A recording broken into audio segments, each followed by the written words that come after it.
কি আজকে এত বেলা হতে চললো কিন্তু সবাই এখনো পর্যন্ত এলো না। এই সব হলো কুঁড়েমির লক্ষণ মহারাজ। আপনি একদিন যারা যারা দেরি করছে তাদের চাপকে দেবেন, তাহলেই সব সিধে হয়ে যাবে। আর বলবেন না মহারাজ, আজকে গিন্নি কাঁচা লঙ্কা দিয়ে কুচো চিংড়ির ঝালটা যা বানিয়েছিল না, খেতে খেতে দেরি হয়ে গেল। গোলগাপ্পি দেওয়ার আর জায়গা পাও না না? বিশ্বাস করুন, সত্যি খুব ভালো রান্না করেছিল গিন্নি, তাই আবার আরেক হাঁড়ি ভাত চড়াতে বললাম। আর সেটা খেয়ে আসতেই তো দেরি হয়ে গেল। আরো এক হাঁড়ি? মহারাজ কিছু মনে করবেন না, এই পাঠশালা বন্ধ করে সব গুছিয়ে তাপে এলাম। সুপ্রভাত মহারাজ। সুপ্রভাত মহারাজ। প্রভাত আজকে আর শুনেই তোমরা সবাই এত কুঁড়ে হয়ে গেছো যে কি বলবো। মহারাজ, এই কুঁড়েমির আসল কারণ হচ্ছে চর্বি। কথায় আছে, যত বেশি চর্বি তত তাড়াতাড়ি মরবি। আপনি কি বলতে চাইছেন মন্ত্রী মশাই, যে আমি তাড়াতাড়ি মরে যাব আর আপনি মজা দেখবেন? ঠাকুর ঘরে কে, আমি তো কলা খাইনি ব্যাপার হয়ে গেল। গোপালের একদম মোক্ষম জায়গায় আঘাত লেগেছে, যাকে বলে ওই আঁতে ঘা। তুমি বেশি কথা বলো না বৈদ্য, ছুঁচ করে চালুনির বিচার। হ্যাঁ, বৈদ্য তো দেরি করেই এসেছে। আমার মনে হয় প্রত্যেককে এমন ভাবে প্রশিক্ষণ দেওয়া দরকার যাতে তারা একটু চনমনে হয়ে ওঠে। হ্যাঁ মহারাজ, তাহলে আগামীকাল থেকেই শুরু হোক ব্যায়াম আর অস্ত্র শিক্ষা। হ্যাঁ, কুঁড়ে থাকলে রাজ্যের কোনো বিপদ আপদেই সভাসদেরা কাজে আসবে না। ঠিক বলেছেন মহারাজ। তাহলে আর দেরি কেন, চলো সবাই এখনই আমরা মাঠে যাই। এই তো মহারাজ ভরপেট খেয়ে এলাম, এখনই মাঠে? ও সব অজুহাত দিয়ে লাভ নেই, চলো চলো চলো।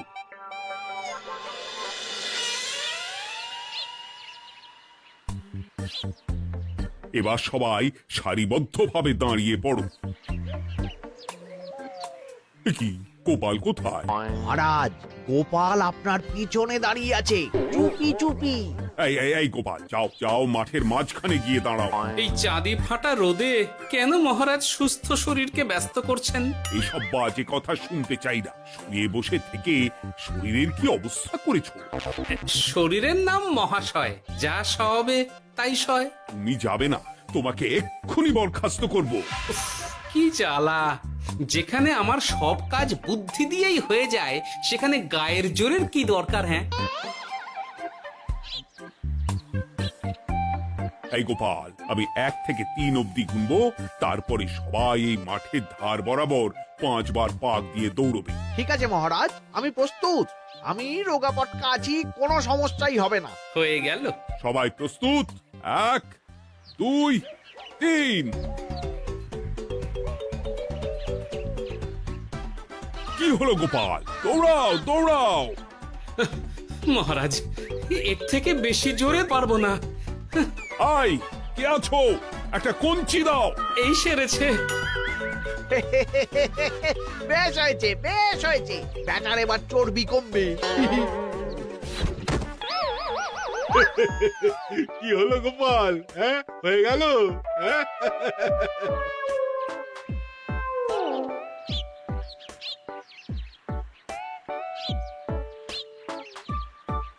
এই উল্টে উঠি, আমাদের দাদু উল্টে গেছে। হ্যাঁ, তাই তো দেখছি। চল চল গিয়ে দেখি। উফ, চেহারার কি অবস্থা বানিয়েছো গোপাল, হ্যাঁ? এতটুকু দৌড়তে গেলেই চিটপটাং। তাড়িয়ে দিন মহারাজ, এরকম বেঢপ চেহারা সভাসদকে আমাদের দরকার নেই। না না, তা বললে হবে নাকি গোপাল, তুমি এক্ষুনি বাড়ি চলে যাও, কালকে আবার মাঠেই দেখা হবে। এই দাদু বাড়ি চলো। ওরে বাবারে!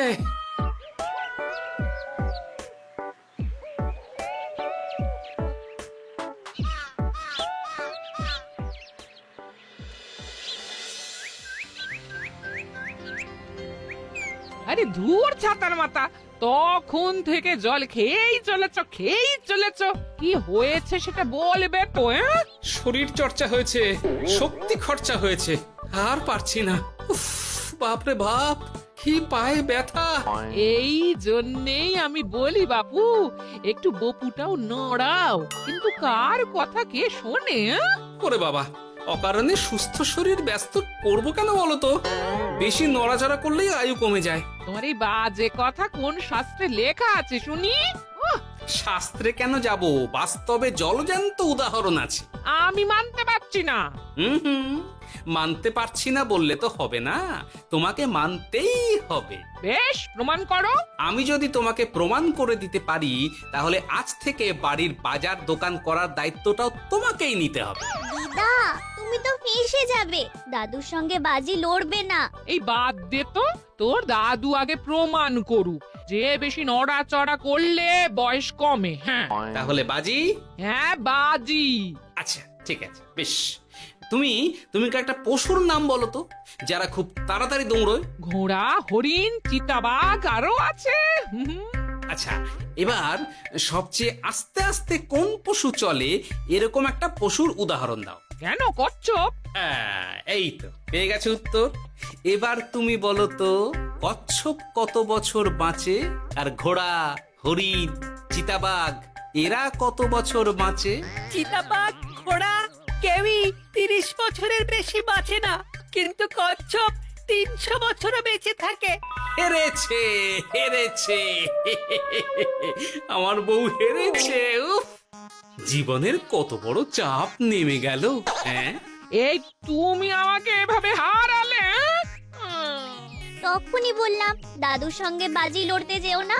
নাও, এবার খেলা সামলাও।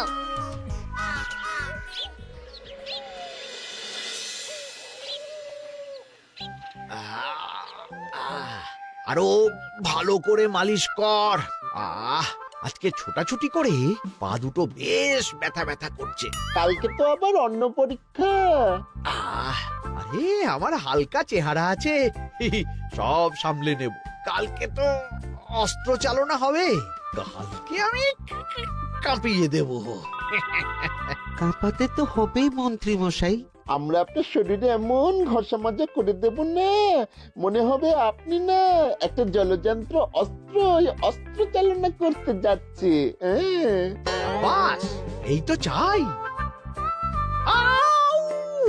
বাবারি, আস্তে আস্তে। আরে বাবা, আপনার তো ইস্পাতের শরীর, ভাঙবে তবু মচকাবে না। চিন্তা করছেন কেন? ভয় পাবেন না, ভয়কে জয় করতে হবে। আরে আরে আরে, তোরা আমার কথাটার সাথে করছিসটা কি? মানুষটা মরে যাবে তো। চিন্তা করো না গিন্নি। বাবা, ওরা বলেছে আমার ইস্পাতের শরীর, ভাঙবে তবু মচকাবে না। একবার এই বুড়ো বয়সে হাত পা ভাঙলে কি সামলাবে শুনি? মন্ত্রী মশাই, আমাদের বকশিসটা দিয়ে দিন, আমরা কেটে পড়ি। বাবারে বাবা, দিচ্ছি। এনে এত খাটানোর পরে এতেই এখন খুশি থাক। হ্যাঁ,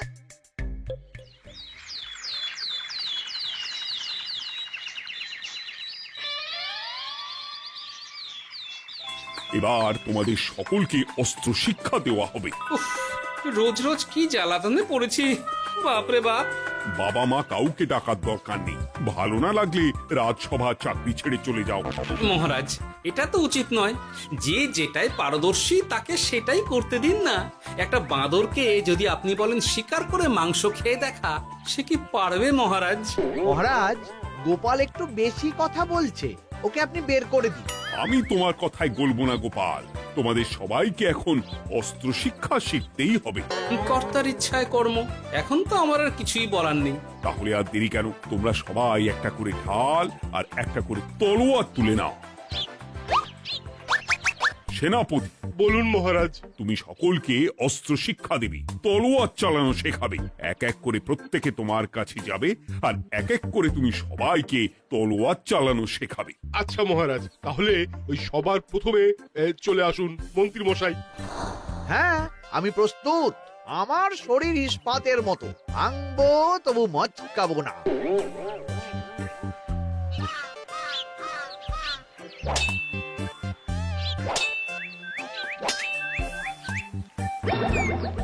কি কেমন দিলাম? অত সহজ নয় সেনাপতি। আমি মন্ত্রী এমনি এমনি হইনি, আগে অস্ত্র শিক্ষা শিখে তবে মন্ত্রী হয়েছি। এটা কি হলো? হ্যাঁ, আপনি অস্ত্র শিক্ষায় পারদর্শী, কিন্তু আরো বিচক্ষণ হতে হবে। কারণ আজকে এই পাগড়ির জায়গায় আমি যদি তলোয়ার আপনার গলার দিকে চালাতাম, তাহলে কিন্তু আপনার এই ভবলীলা এখানেই সাঙ্গ হয়ে যেত। ঠিক আছে, মনে রাখবো। এবার বাকিদের তো ডাকো। হ্যাঁ, এরপরে তলোয়ার চালানো শিখতে আসবে গোপাল। গোপাল দাদু, গোপাল দাদু। বাবা বাবা বাবা, গোপাল তুমি আবার দল বল নিয়ে এসেছো। দেখি তোমার কত দম। গোপাল, তুমি প্রস্তুত হও। হ্যাঁ হ্যাঁ, আমি প্রস্তুত। ওরে বাবারে, এ তো ভয়ানক চাপের কাজ, আমাকে বেশ বেগ পেতে হচ্ছে। সামলাও গোপাল।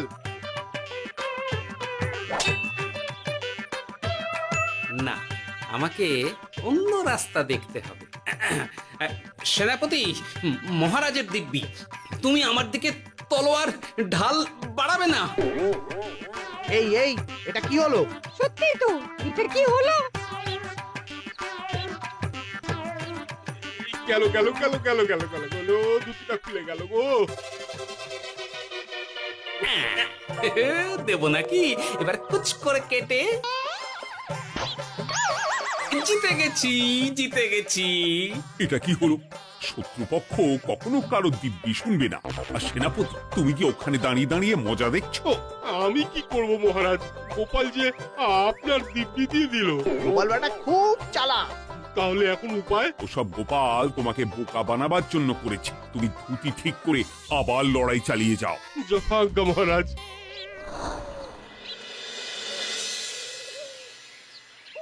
কিরে নেপলা, তোদের দিদা আমার জন্য কি রান্না করে পাঠিয়েছে রে? এই তো ভাত, আলু সেদ্ধ, এই পুঁই শাকের ঝোল আর রুই মাছের ঝাল। আর তোদের যে তোষক, বিছানার চাদর আনতে বলেছিলাম, এনেছিস তো? ওই তো দাদু, কুটির গুলটে আর বাকিরা সবাই ধরাধরি করে নিয়ে আসছে। ব্যাস, তাহলে তার কোনো চিন্তা নেই।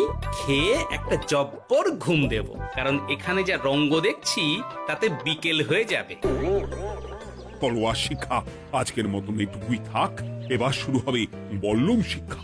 সবাই আবার আগের মতন সারিবদ্ধভাবে দাঁড়িয়ে পড়ো। আহ, তোদের দিদা পুঁই শাকটা কিন্তু বেশ জব্বর বানিয়েছে। তোদের দিদার হাতের রান্নার কোনো তুলনাই নেই। আহা, কি স্বাদ! কি, গোপাল আবার কোথায় গেল?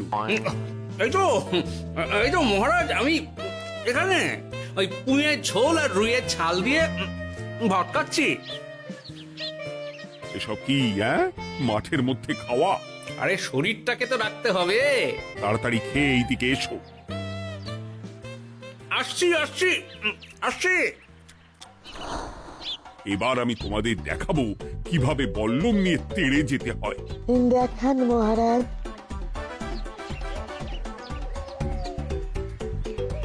এ তো খুবই সোজা মহারাজ।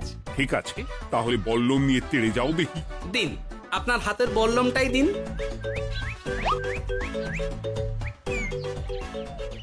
আরে আরে, গোপাল তো মাঠ থেকেই চলে গেল।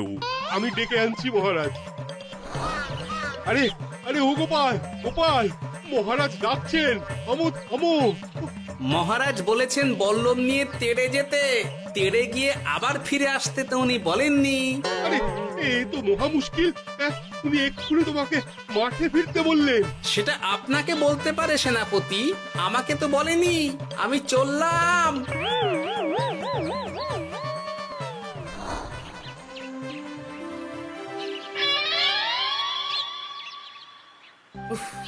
বাবারে বাবা, কি ঝক্কি!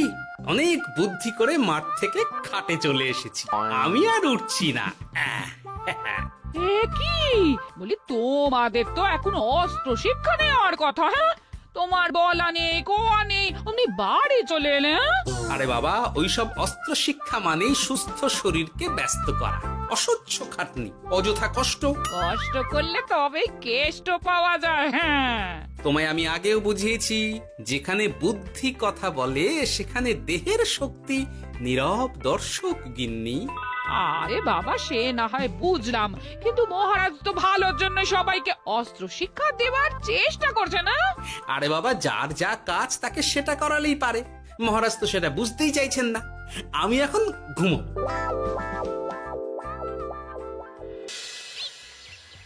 দরজা খোলো গোপাল, দরজা খোলো। গোপাল, গোপাল দরজা খোলো বলছি। ব্যাস হয়ে গেল, একটু শান্তিতে ঘুমাবো তার জো নেই। দরজা খোলো গোপাল। বলুন মহারাজ। তুমি কি পেয়েছোটা কি গোপাল? রাজসভায় দেরি করে আসবে, তারপর অস্ত্র শিক্ষার সময় ফাঁকিবাজি দেবে, এভাবে তো আর তোমাকে মনে হচ্ছে রাজসভায় রাখা যাবে না। মহারাজ, গোপাল তো মুখের কথার লোক নয়, ওকে তাড়িয়ে দিই। কেন মহারাজ, আমি কি এমন মহাপাপ করেছি যে আমাকে তাড়িয়ে দেবেন? এই যে আমার কথা শুনছো না, এটাই তোমার অপরাধ। অপরাধ নেবেন না মহারাজ। পণ্ডিতের দায়িত্ব পুজো করা, সভাকবির দায়িত্ব কবিতা বলা, সাহিত্য চর্চা করা, আর আমার দায়িত্ব হাসি মজা করে আপনার মন ভালো রাখা। কিন্তু আপনি আমাকে জোর করে যুদ্ধের ময়দানে ঠেলে দিতে চাইছেন। এটা আমার ইচ্ছে। আমিও তো মহারাজ ইচ্ছে করলে অনেক কিছু করতে পারি, চোখ বন্ধ করে লক্ষ্য ভেদ করতে পারি, শুধু বুদ্ধি দিয়ে। আরে বাহ, এত বড় কথা! তাহলে মহারাজ, ওকে বলুন পরীক্ষা দিতে। কি পরীক্ষা? আমি একটা ঘরে বর্ম পরে দাঁড়িয়ে থাকবো। তোমার হাতে অস্ত্র দেব, আমার মাথায় একটা আপেল থাকতে হবে, আর তুমি কিভাবে আমার মাথা থেকে ওই আপেল ফেলতে পারো দেখব। এ তো খুবই সোজা।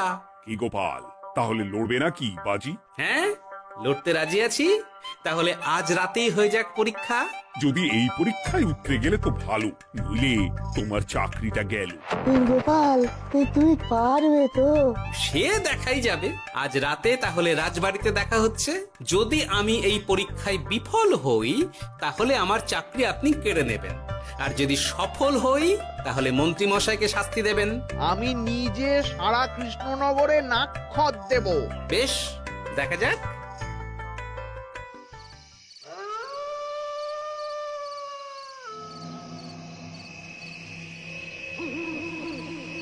কি মন্ত্রীমশাই, ব্যবস্থা সব ঠিকঠাক হয়েছে তো? হ্যাঁ, এবার শুধু গোপালের পরীক্ষার পালা। আমি তাহলে বাইরে গেলাম, গোপালকে পাঠিয়ে দিচ্ছি।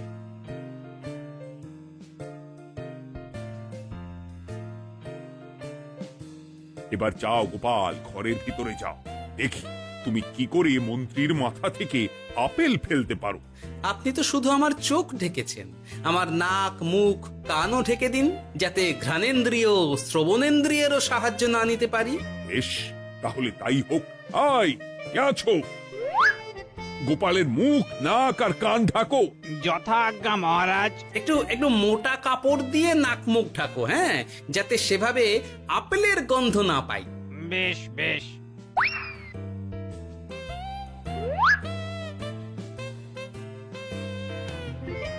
যাও গোপাল। গোপাল, এবার তোমার চাকরি গেল। এবার তুমি কি করবে? কি করবে? দৌড় ঝাঁপে ফাঁকিবাজি? হ্যাঁ,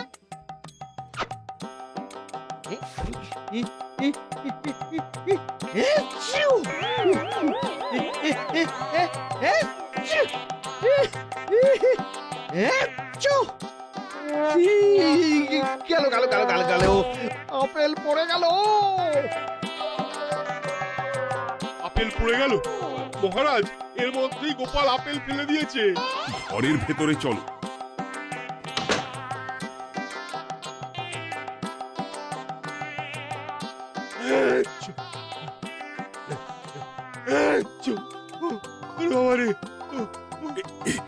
কি ওরে বাবারে বাবা, কি ঝাঁজ! ওরে বাবারে বাবা। কি মহারাজ, দেখলেন তো গোপালের চমক? অস্ত্র ছাড়াই আপেল ফেলে দিলাম। কি, এটা তো তুমি নীতি বিরুদ্ধ কাজ করেছো। সারা ঘরে নস্যি ছড়িয়ে দিয়েছো। মহারাজ, হাতে গিয়ে আপেল পড়ে গেছে।